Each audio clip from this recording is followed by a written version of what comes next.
Shalom, perkenalkan nama saya Delvi, saya dari jurusan Pendidikan Agama Kristen.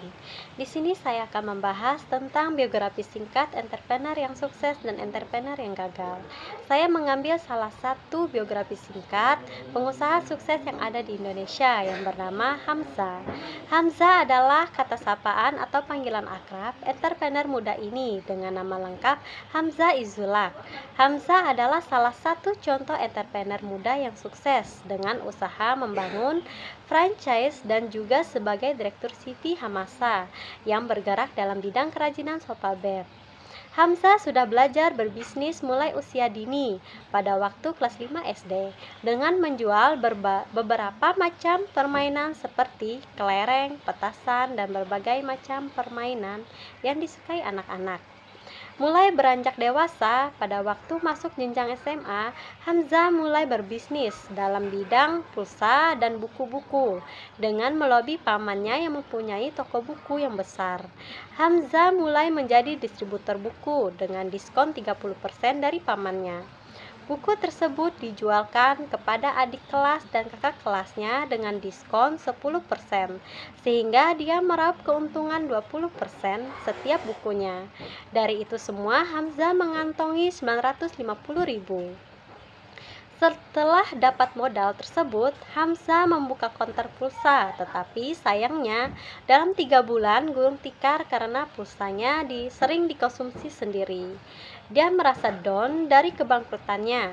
Hamza harus bangkit dari keterpurukannya dengan membaca buku-buku bisnis dan motivasi pengembangan diri.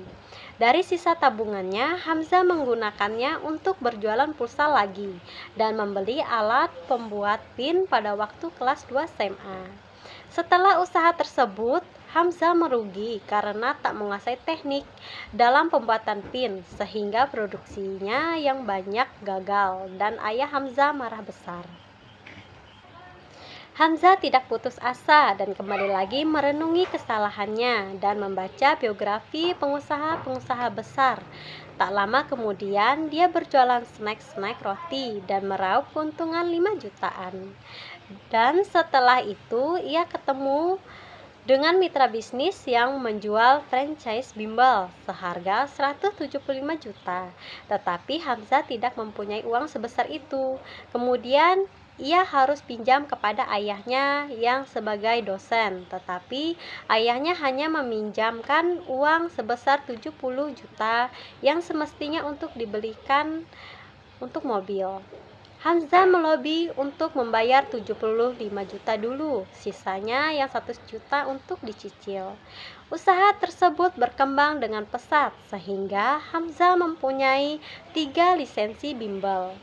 Dia memperoleh omset sebesar 360 juta selama 6 bulan dari 200 jumlah siswa yang ada dengan keuntungan sekitar 180 juta selama 6 bulan. Setelah sukses pengelola bisnis tersebut, Hamza lalu mengembangkan sayapnya dengan melirik usaha sofa bed. Sekarang bisnis Hamza telah resmi berbadan hukum dengan nama CV Hamasa Indonesia. Dia resmi menjadi direktur muda di perusahaan kerajinan sofa. Setelah lulusan SMA tahun 2011, omsetnya sekarang mencapai 100 juta per bulan. Dari Hamza ini kita dapat belajar bahwa pengusaha sukses juga pernah mengalami kegagalan. Meskipun kita berkali-kali mengalami kegagalan, janganlah kita berputus asa. Kita harus bisa bangkit dari keterpurukan tersebut dan kembali belajar serta mendalami bidang bisnis yang akan kita jalani ke depannya. Karena ada kata pepatah bahwa usaha tidak akan mengkhianati hasil. Begitu juga kita dalam berwirausaha, jangan mudah menyerah. Sekian dari saya, terima kasih.